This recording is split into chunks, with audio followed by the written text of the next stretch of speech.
Hey y'all, good morning from Accra, Ghana. I know my hair is looking crazy, but it's because I'm about to go get it done. And I'm going to the salon that I went to in December or January. They did a really good job. The prices are amazing. And well, they're not amazing, but they're amazing compared to what we pay in the States. And it comes with wash, blow dry, and the hair included. So I think it's about 450 CDs for all of that. But I would always recommend, if you're gonna get your hair braided in Ghana, to make sure that you DM the pages and ask the prices before, and also to shop around and kind of DM multiple pages so you can see who has the best deal. Because I DM'd a different page of a salon that I had been to before, and it was a little more expensive, but their wash and blow dry doesn't come with the price. So it would have been $4.90 to go there. But yeah, come with me to go get my hair done. Alrighty, let's head to the salon. These are the two pictures I showed them of the same style by two different braiders. And my first piece of advice for when you're getting your hair done in Ghana is to make sure you're doing research on the salon. Look for reviews and see if they cater to the style that you want. For example, if a salon specializes in braiding, it's not likely that they also offer bantu knots or other natural hairstyles. My second piece of advice would be to DM the pages beforehand to find out the price of the style and whether they include extensions, wash and blow dry, etc.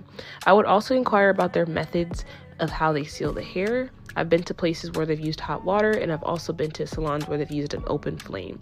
So if you want to avoid heat damage, this is very important. My third piece of advice would be that not all salons cater to natural hair care. So if there's a specific way you want your hair to be handled before getting it braided, it might be best to prep your hair yourself. Also, be vocal. Communicate with your stylist the style is not as you expected, and be clear in the length that you want. I've been places where I've left with the crooked part because I didn't notice it until I was leaving. So make sure you're speaking up if there's something about the style you don't like before the stylist is done braiding your hair. My fifth and final piece of advice would be to have patience. Depending on the time of the year, the day, and even the time, regardless of booking an appointment, you may still have to wait for a bit. To be sure not to make plans after, and give your style a considerable amount of time to complete it. Depending on the availability, there may be 2 or more hair braiders attending to you. However, they're not magicians, and it takes time to get your hair braided no matter where you're at. So don't think that you're going to leave out of here in 2 hours. You might leave out in 4 or 5, but it just depends. My best advice, though, would be to get in the chair first thing in the morning if you want to get out as early as possible.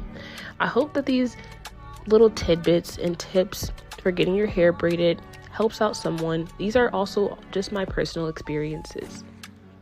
If you enjoyed this video, please give me a like and a subscribe, and look out for more content on my trip in Ghana, tips for if you're going to Ghana, and also just some fun vlogs. Thank you again for watching, and I hope these tips really help you out in your next trip.